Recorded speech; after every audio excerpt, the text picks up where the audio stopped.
Broadcasting from Manhattan Beach and the World Wide Web, you're listening to CHSR, HealthyLife.net.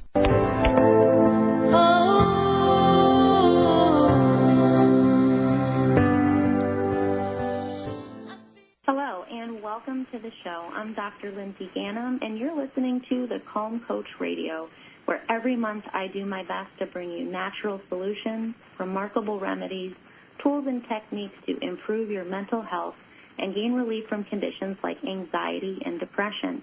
So if you've dealt with either of these conditions, anxiety and or depression, if someone you love is dealing with anxiety right now, please stay tuned. On today's show, we are going to be talking about stress hacks. And if you are looking to gain relief from stress, trust me, these are for you.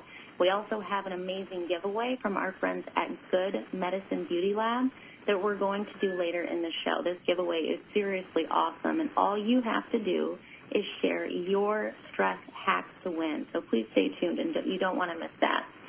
And I'd like to welcome to the show today Mr. David Avocado Wolfe. David is a nutritionist, a biodynamic farmer, world traveler and adventurer, a best-selling author, and highly sought-after expert. He is a rock star in the world of superfoods, super herbs, longevity, beauty, and he's an ambassador for everyone's favorite vegetable, chocolate. David, thank you so much for being here. It is so clear that you love what you do, and I know everyone has been waiting to hear about your stress hacks, so please tell us more. Fantastic. Thanks for having me on, Dr. Lindsay. About a year ago, just basically through my Facebook page, because, I've got so many people on that page, millions of people, we realized something that's super obvious, which is the main thing that's killing us, the main thing that's ending our lives prematurely, the main thing that's really inhibiting our love life and our family life is stress. It's the number one problem in the world. And it's so interesting with all the incredible technologies that we have that our stress is higher than ever. I mean, you'd think it'd be the opposite with all these tools we've got. And so a friend of mine and I, a colleague I've worked with for 10 years, we decided to do a stress hacks course, which we completed about 6 months later, and then we literally just did it all over again. We thought, let's make it better. So we just worked on it for 6 months, threw that out, and then just redid it all. And we came up with 70 stress hacks, 5.1 hours of straight material, and it's everything from the physical, mental, emotional, to spiritual. It's every piece of that. That sounds amazing, and I can't wait to see it. And, our mutual colleague, Lars Gustafson, over at the Body Mind Institute, he was telling me about part of this course that you created, and he was referring to something called the Stress Defense Shield, and I couldn't wait to ask you today, what is that, and how does one begin to build it? Right on. Okay, so Lars is a colleague that I did this project with, and a year later, here we are.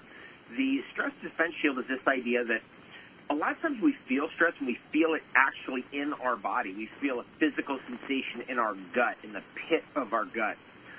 Sometimes we'll feel it in our brain. It'll be a headache. Somehow we feel it inside our body. Neck tension, for example. The Stress Defense Shield, that idea is to move that stress out of your physical body to a shield around you. So it's not actually, you feel the stress, and we're not going to avoid the stresses of life. That's just part of how life is. There will be things that will happen like a flat tire or, whatever will come up. Things will come up. We can't avoid those things, but we can avoid the way that those things are impacting our physical body and everything that goes along with stress headaches, tension headaches, neck pain, gut pain due to the stress. And so the Stress Defense Shield is the idea of moving that, the way we feel the stress outside of our body, so it's not actually impacting us directly, but instead indirectly, so we can deal with the stresses in a more, I'd say, in a more fluid way, rather than being completely paralyzed by the stress. Wow, that sounds incredible, and I can't wait to learn more about that. And I like how you said, you can't avoid stress. You can avoid, however, how these things are impacting your physical body. And I think that's a really important takeaway for people to remember, to move the stress outside of the body. And another thing I know that you talk about all the time, and I love how you refer to herbs as our allies. That always stays with me, or mushrooms as our allies, like our friends. And I learned from you recently that mushrooms are more closely related to us, more so than plants. So what are the best medicinal mushrooms for stress and anxiety, and how do they work? Great question. And so one of my main angles in the stress hacks on our whole course, which is 70 hacks, at least 30 of them have to do with nutrition, because that's something we can really physically get a hold of. We can eat something different, drink something different, do something different there pretty easily. It's one of the things we have best control over in our lives is what we're eating and drinking. And the medicinal mushrooms have finally come of age, even though they've been with us for thousands of years since the beginning of recorded history and even way, way before that. For example, two medicinal mushrooms, chaga mushroom, which is the most alkaline mushroom in the world, and this is a key for beating stress. You want alkalinity in your body. Right now I'm drinking a vegetable juice, which is alkaline, so we don't get that acidity piling in on top of the stress, right? So that's how food can help us. Now, one of the great foods, it's really a superfood or what we call a super herb, is chaga mushroom. We know that chaga mushroom, which is a growth, it's like a black growth that grows on a birch tree, has been used to control fire by humanity since the beginning of fire. That's a shocking statement right there, meaning that depending on what your belief is about how long humans have been here, we all along in the temperate climates of the world where birch grows, we have used that growth on that tree as a coal. So when you light the chaga mushroom on fire, because of the alkalinity, the high cesium content and high rubidium content and high potassium content. In fact, chaga mushroom is the highest in all three of those of anything in the entire world. Those are our alkaline minerals. When you ignite those, you can't put it out. And so humans would use that coal of chaga mushroom and put it inside another mushroom, Fomes fomentarius, another alkaline mushroom, another great medicinal mushroom, immune system mushroom, and I'll get into that in a second. They basically bore a hole in a Fomes fomentarius mushroom, put the chaga coal in there, and then you could walk around with a hot coal in your hand. And that's how humanity controlled fire in Europe, Asia, North America, even Central America, to some degree, Southern Asia, and even parts of Africa since the beginning of time, whatever, 10,000 years, 50,000 years, 100,000 years, whatever you believe, since as far back as we know. Now, the second piece of that is, what does this stuff do to us? Like, what do you mean medicinal mushrooms? I thought mushrooms were, toxic. We hear that a lot because many of them are. What I'm talking about with medicinal mushrooms is tree mushrooms, mushrooms that grow on trees, of which 99.9% of them are non-toxic. Not only non-toxic, they're good for you. They're one of the best things for you. They are specifically alkaline and immune system food. That's the best way I could describe it and summarize it. Wow, and I never knew that about chaga. That's really amazing. It really is a superfood. And knowing that most mushrooms are non-toxic, because you're right, I think we hear that very, very often, and it sometimes may scare people in terms of bringing it into their diet. And, of course, I have my chaga right here. I don't know if you can hear it. I've got my capsules right here next to me. Nice. Yeah, it's really, really great for stress. That's a wonderful stress hack.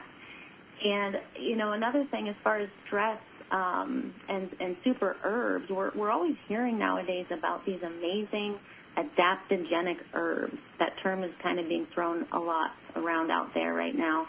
And they offer us balance, and they kind of bring our bodies back to where they need to be, and they can be very calming to the body and the mind. But what exactly are adaptogenic herbs, and how can they help with stress? Great question. Okay, well, most of these, by the way, including the medicinal mushrooms, can be consumed in many different ways. So I just wanted to address that right away, because people are going to be like, do I make a tea out of this thing? Should I do capsules, powders? Should I throw it into a smoothie? What do I do? All of the above. Do whatever way you can do these adaptogenic herbs, from chaga mushroom to the great Chinese herbs like Hoshu Wu to the great Ayurvedic herbs like Tulsi and ashwagandha. Whatever the way it is that is getting it to you, do that. I do them all. I do capsules, powders, tinctures. I do wild crafting. I'll make teas out of it. I mean, the whole thing. I do it all, and I recommend it all. But the main thing there is that out of all the herbs in the world, and there are hundreds of thousands, I think there's estimated 400,000 edible plants in the world for human beings, which is so much. We're never going to eat any, not even a small, tiny, tiny little fraction of that.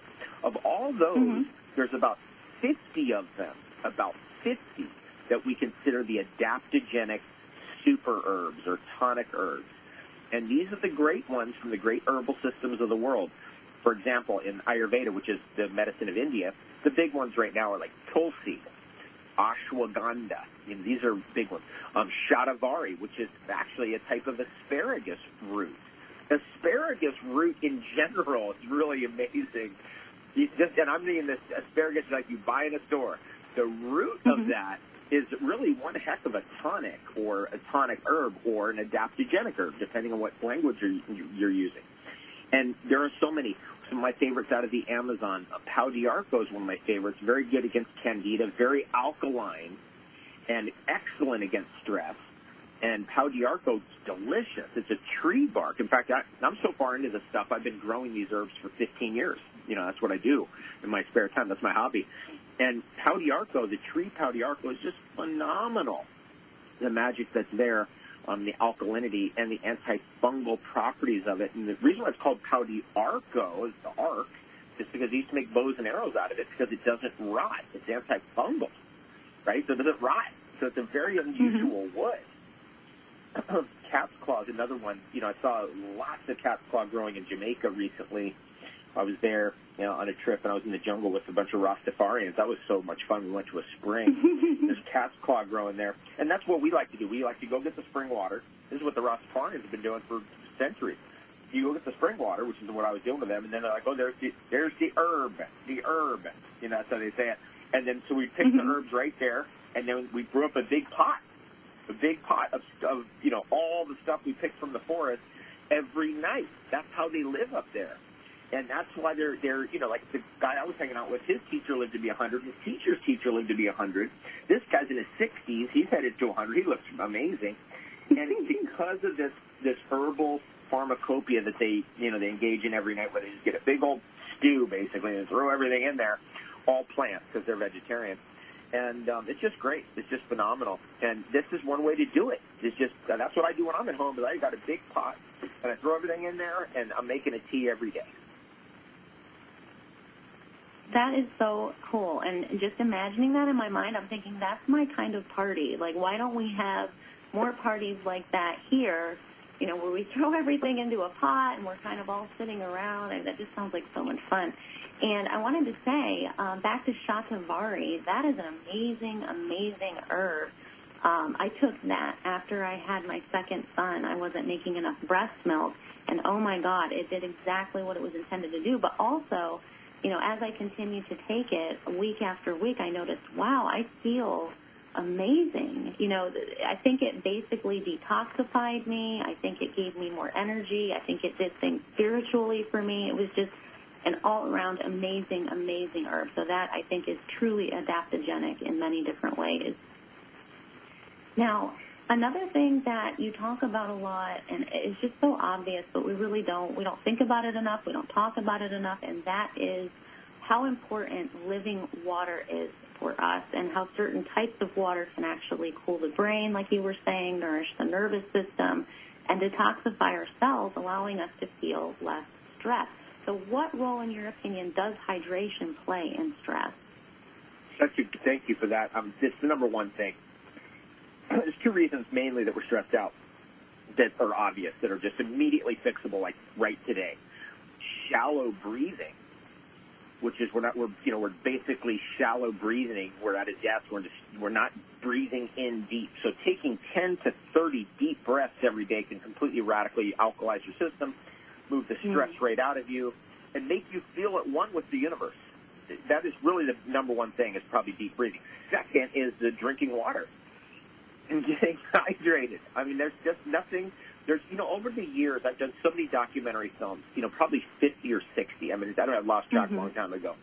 But the thing that I always try to insert into every documentary film I've ever been in health is drinking at least a liter of purified or pure or spring water first thing in the morning before you do anything. Because people will get up and they'll immediately go to coffee. They'll get up and they'll immediately go to whatever it is. You know, coffee, tea, they'll go to bacon and eggs, they'll go to whatever. And it's like first thing before anything, drink a liter of water.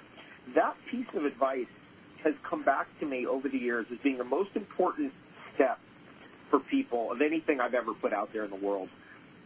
People come back to me years later like, oh, you remember you were in this film and you said this, that, it changed my life. Because it's just something you can remember. You get up, you drink a liter of water. Everyone can do it. It's not tough to do.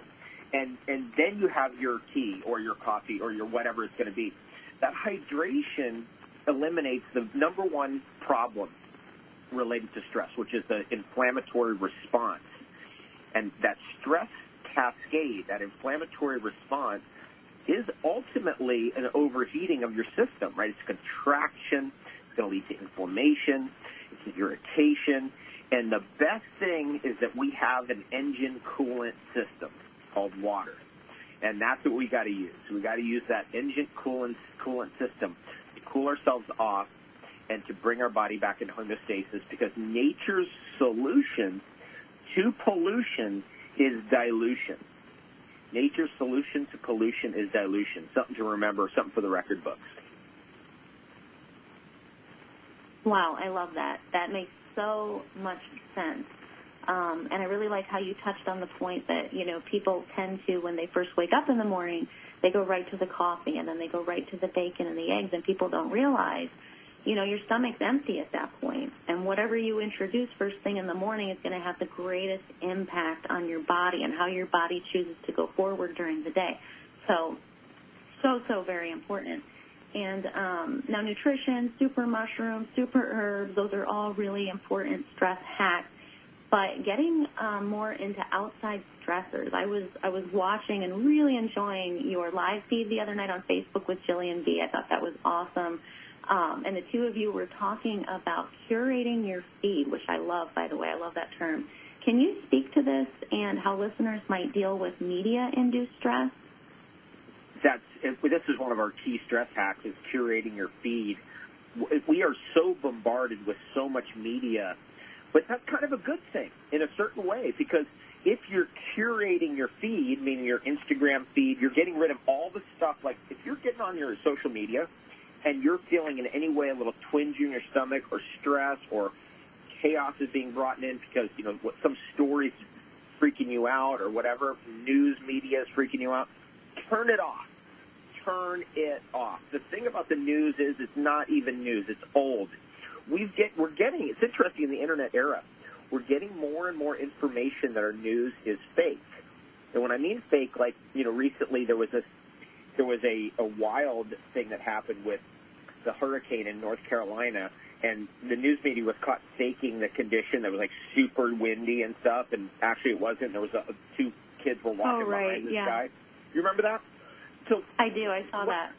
The point of this is that if they're trying to sensationalize the media to get you to watch it, and, you know, people go, no, I've got to watch the news because then I'll miss the news. You will not miss the news. I haven't watched the news in 30 years. You're not going to miss anything. It's all sensationalism. There's nothing you need to be watching the news for. It's, you know, if there's a hurricane coming, I guarantee you're going to hear about it from friends, family, relatives, etc. So curate your feed. Don't expose yourself to the nightly news. Avoid any kind of Facebook media or Instagram or Twitter or Snapchat that's causing you to freak out. Just delete it and trust and delete. Just block and delete and get rid of it so that all your feed is uplifting you. That's the point I'm trying to get to here. All your feed should be uplifting you, should be empowering you. In fact, that's been my whole strategy on Facebook all these years, is just, look, we got a chance to get a good message to people. Let's just push a good message out there so you can get that going 4, 5, 6 times a day. And it has worked. Unfortunately, Facebook doesn't care about us, and that's really unfortunate for all of us. You know, I thought Facebook was, you know, going to be, you know, battling, you know, in our favor against kind of government control, but they have not. They bowed down to it. So now I'm focusing more on, you know, I'm just, you know, I've done so much for free for Facebook. I'm like, look, we've gotten the message out there. It was starting to cause me stress, putting out these stress relief types of memes and stuff. So now I backed off, and I'm making my life simpler, and it's just a little bit more fun now because I just got tired of dealing with people who don't care. And unfortunately, these people on Facebook, they don't really care. It's really unfortunate. It's a bummer. Wow, that's great advice, David, and I hope that some of our listeners actually go in and start doing that, start curating their feed, because it's up to us, and we do have control over that, so we can't actually go in and choose what we're subjected to. Well, if you want to get the insider knowledge and set up a course for calm in your life, please check out David's stress hacks through his website, which is, of course, davidwolfe.com. David, thank you so much for being here today. You are like a human encyclopedia of wisdom, and I know that our listeners will really enjoy and benefit from signing up for your stress hacks. Thank you so much, Dr. Lindsay. Great call, super fun. Let's do this again. Yes, please, let's. Thank you so much.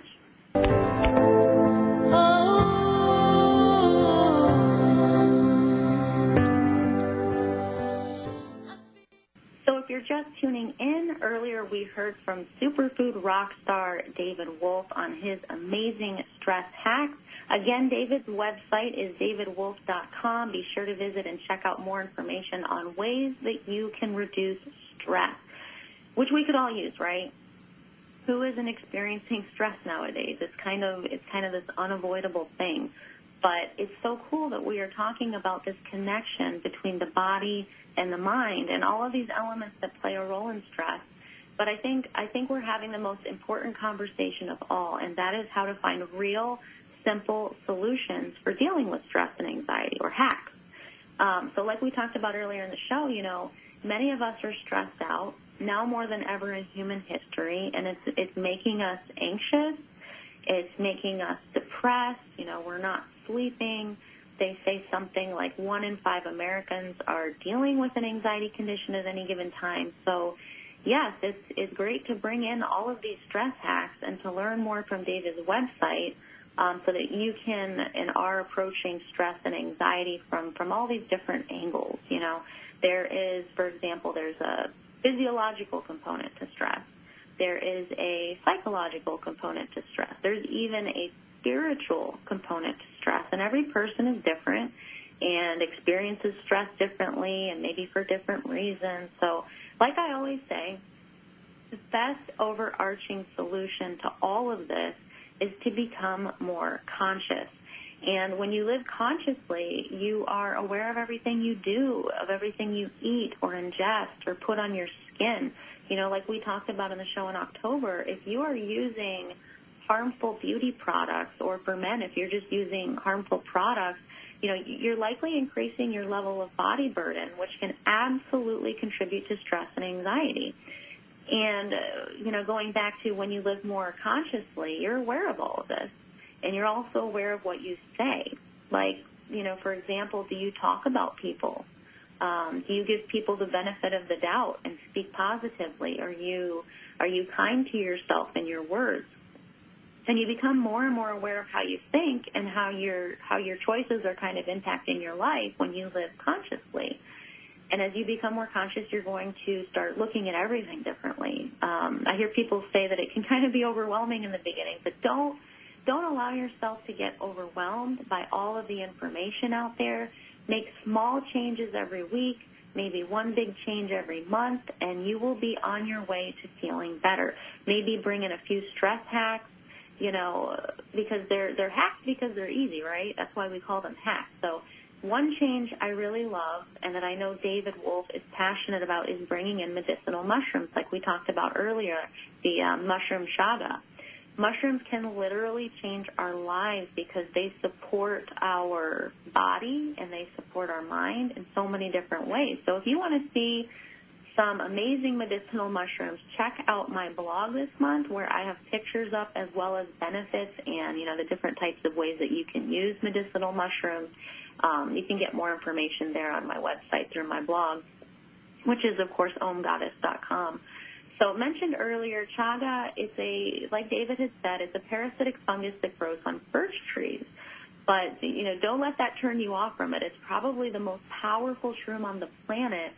And medicinal use of chaga, like David had said, it dates back over 4,600 years, maybe even further than that, because researchers right now, I was reading somewhere, they're trying to investigate whether that 5,300-year-old Iceman that we found, I think his name is Otzi, he was, of course, the oldest known human. They're investigating now whether he actually carried chaga in his leather pouch. If so, that would make chaga like the oldest dietary supplement known to humankind. So that's very, very cool stuff. Chaga has a lengthy history, of course, and we've known of its amazing benefits for a very long time. However, now the research is kind of beginning to catch up with all of this ancient wisdom, which we see in a lot of different things now. So chaga benefits the body because the mushroom contains high concentrations of things like B vitamins, flavonoids, phenols, copper, calcium, potassium, manganese. It has zinc. It has iron. Most notably, though, chaga contains the very powerful antioxidative enzyme called superoxide dismutase. That's superoxide dismutase, which is commonly referred to as SOD, in quantities over 10 times that of most SOD pills. So just try bringing it in. You can order mushrooms online, like David was saying. You can order them whole. You can order them in chunks. There's a lot of different ways that you can bring them into your life. And, you can also find a few of those very good alcohol-free glycerites online, too. I like those. They're very easy and effective. But I pop quite a few chaga pills every day. And I've taken them at night. I've taken them in the morning, whenever I need that extra something. And I've noticed that it kind of gives me that boost when I feel a little drained. It also seems to calm me down when I take it at night. It kind of just does, I guess, whatever I need it to do. So just consider bringing it in, see how it works for you. And then, of course, we also have the queen of mushrooms. That would be reishi. Reishi is a medicinal powerhouse. There is support of reishi working to cleanse and detoxify the liver. It allows the liver to function a little bit better. It allows your body to feel better, your mind to feel better. There's also some research out there that reishi can help with relief of symptoms of both anxiety and depression. So, again, you can easily incorporate reishi capsules into your diet, or if you're lucky enough to have chaga and reishi in your backyard, you can use it fresh, and that's pretty cool. Just be sure to consult with someone who's familiar with different types of mushrooms. Then, of course, we have shiitake mushrooms, the ones that you see at the grocery store all the time. Those are good, and there's research to support that they help with things like colds and flus. They're not like super mushrooms like chaga and reishi, but they definitely deserve an honorable mention. And you can add them to vegan chili, soup, salads if you like them cold. You can kind of sneak them into your kids' meals and bring them in that way. So we're going to take a break, another short break, and I'll be answering your questions when we get back. Just stay tuned.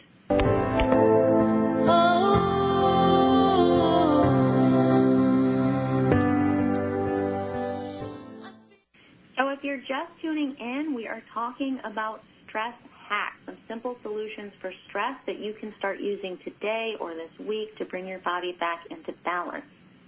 So again, today we are talking about stress hacks, and these are ways you can work on your stress because it's always going to be there, right? Just like David said, it's not going anywhere. Stress and anxiety never go away entirely, and then something might happen to us. Just when we think that we're not stressed out, maybe something we weren't expecting, and all of a sudden we're left feeling very, very stressed, or maybe even worse than we've ever felt before. And we need to begin to understand the connection between our body and our mind because it's so powerful. We need to get our bodies stronger if we want to feel better. We all get overwhelmed. Life is moving really, really fast. There never seems to be enough time in the day to get everything done. We can start to feel worn out, drained. A lot of us aren't sleeping. That's everywhere. Almost everyone I talk to nowadays has some difficulty sleeping.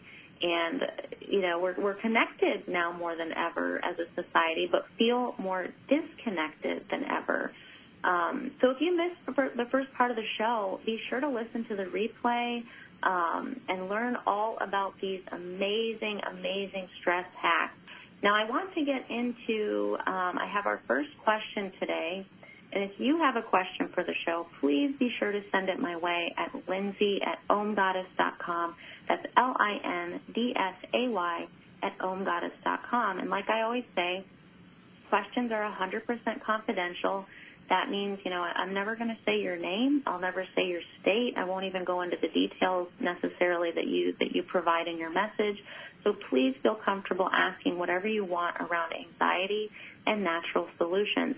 Our first question is about happiness. And this listener writes, I finally got the job I wanted for so long, and I find myself feeling unhappy about it. I'm so confused because I thought this would be what I wanted, but it's not. I feel anxious going into work. I don't really like the people I work with. It's stressing me out to no end. I feel like I should be happy. Then she goes into more detail here about her job and her life, and she asks, how can I make sense of all this?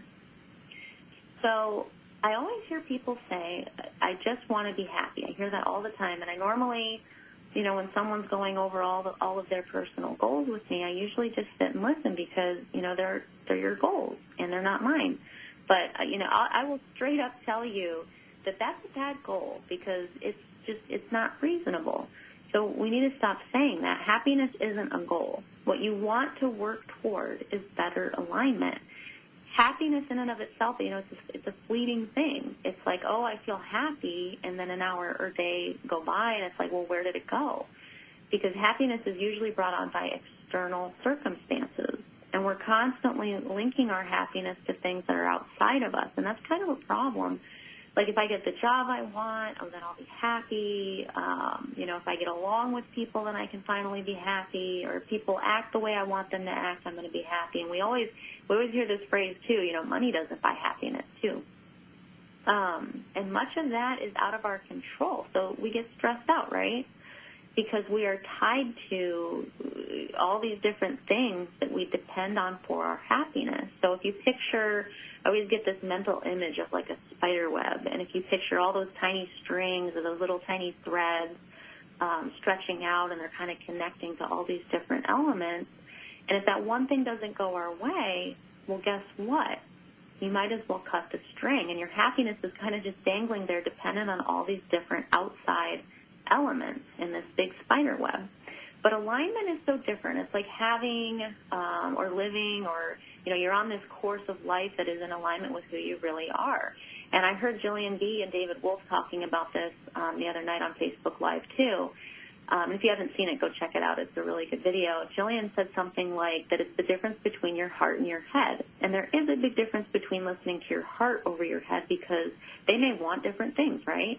One is kind of the logical, it's sort of like the human part of us, and the other is much more spiritual. It's where you feel you need to go, where you're driven to go, and sometimes that isn't clear. I think, some of the most amazing things that have ever happened in my life happened, when I left it open to the universe. I would say, this is the end state I want. I want more time with my kids. I want better health. I want peace of mind. I want to do what I love. And added that it doesn't matter so much how I get there, and I let go of some of that control. Then all of a sudden I'm there, and I'm so thankful and I'm so grateful, but I didn't have necessarily like an active role in planning that end state, and that's okay. So in this case, maybe it's just living in alignment from now on, and no, that doesn't mean quitting your job. It can be a small thing to start, and if you want to learn more, I'm thinking about Abraham Hicks. I don't know if you've heard of Abraham Hicks. I know a lot of people have. There's an entire philosophy around living in alignment, and we've all heard of the law of attraction, but go through some of those posts because they're very, very cool, and you can learn a little bit more about that. So check that out. They have an amazing Facebook page, by the way, and they're always posting. They're very active, Abraham Hicks and Esther Hicks, of course. So living in alignment is more than a stress hack. It's kind of a way of life, and the goal of alignment is better, I think, than the goal of happiness. So if you're just tuning in, thanks so much for joining. If you have a question for the show, please be sure to send it my way. Again, my email address is lindsay@omgoddess.com. That's LINDSAY@omgoddess.com. And again, questions are 100% confidential. I'll never say your name. I won't even say your state, and I won't even share the details that you get into in your question. You can also visit my Facebook page at facebook.com/OwnGoddessOnline. Of course, you're going to go there tonight to enter the Stress Hacks giveaway, but you can also post your questions there. Just look for the month's questions post. Just scroll down a little bit, and you'll be able to find that. And today's episode has been all about stress hacks. And sometimes the greatest hack is compassion. Compassion for yourself and compassion for others. Compassion is simple. It doesn't cost a penny. You can start giving more compassion or receiving compassion whenever you choose. And we have a question today about helping someone with anxiety. And he writes that his wife has been dealing with anxiety since childhood. He says, we've been married for 7 years with 2 children, 5 and 3. I want to help her, but sometimes I feel lost in what to do. Then he goes into more detail here about her life and a little bit of her history. He continues that she's made changes to her diet and is exercising. She's even taking Go-To Cola supplements. And I think that's great. Go-To Cola is used a lot for anxiety, depression, and fatigue. I mean, it's not like a one-time fix-all, but it's also used, I think, for cognitive function. And I remember one study that showed Go-To Cola has anti-anxiety effects. And there was another study where participants had actually replaced their antidepressant medication with Go-To Cola with a positive outcome. And I'm not advising anyone to do that, but look into that if you're interested. So he continues here, he writes, can you please help, or do you have any advice that might help us and help her? So I get questions like this a lot, and if someone you love is dealing with anxiety, maybe they are already trying to make some changes, maybe they're trying to change their diet because they notice how they eat is impacting their stress or maybe even their mood, and maybe they've taken up meditation or ordered some supplements like Go-To Cola to help. And the best thing that you can do to help, it's usually to support them in their efforts or offer, you guessed it, compassion.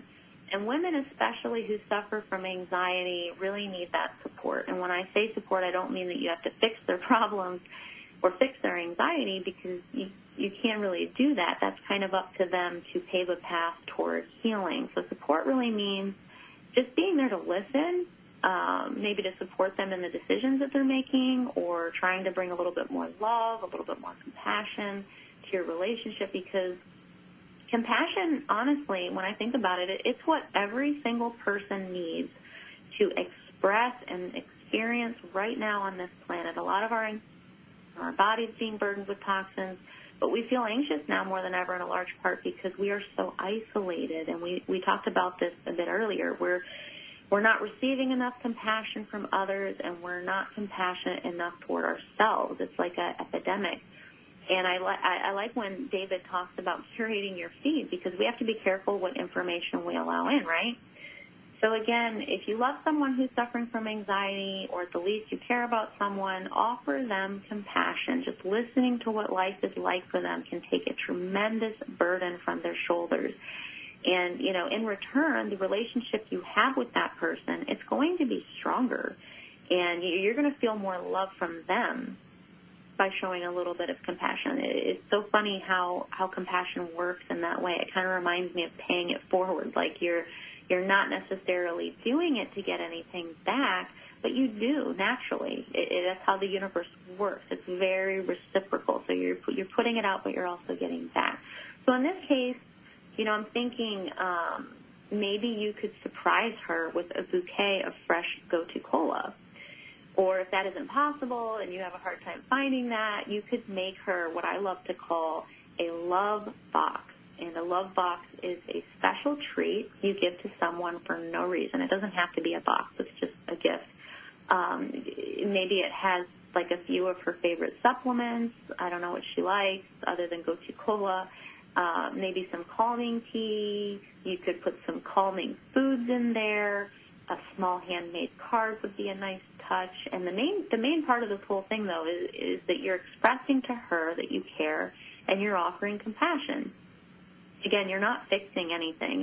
You're offering support. You're showing her that you notice what her interests are, what her likes are, what's actually helping her. You're picking up on those things, and you're just showing that compassion, and that's what really matters. So try the Love Box, and please send me an email if you get a chance, and let me know how that goes. And best of luck to you, and best of luck to her and your beautiful children. I'm glad that you're bringing herbs into your house, because that's really cool, and I hope that the kids get to experience those things too. So thanks everyone so much for tuning in with me today. It's been an amazing show. First, we got to hear from David Avocado Wolfe on stress hacks. If you missed that, you really need to go back and listen to the replay. So much good information in there offered by David. Please remember that you are beautiful. Your body and your mind want you to be well. You deserve to be well in every way and to live a calm, conscious life with clarity. I will do everything that I can to bring you the best information to help you improve your mental health. Join me the first Friday of every month. Thank you so much for being here and tuning in, and for supporting me in my mission to help women everywhere with anxiety. I will see you next time. Take care, everyone.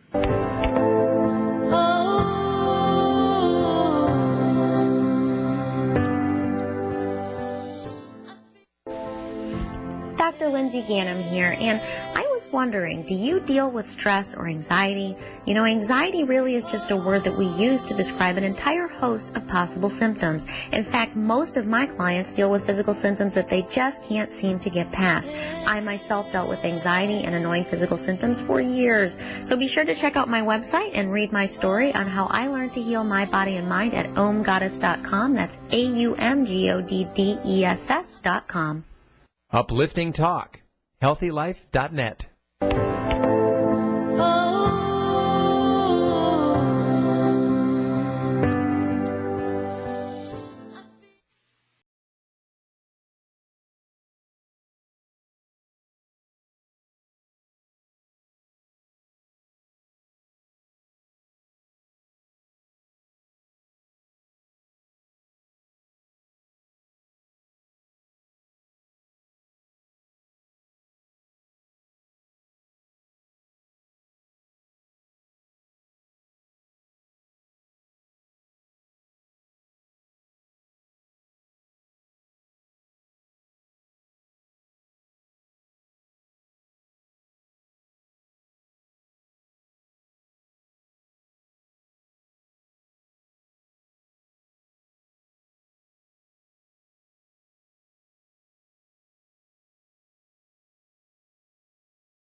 If you're listening to the show and you want to learn more about gaining relief from anxiety, please be sure to join my 7-day Jumpstart program. It's entirely free, and you can learn a ton of tips and tricks for healing your body and mind. Just visit omgoddess.com, that's AUMGODDESS.com, to learn more.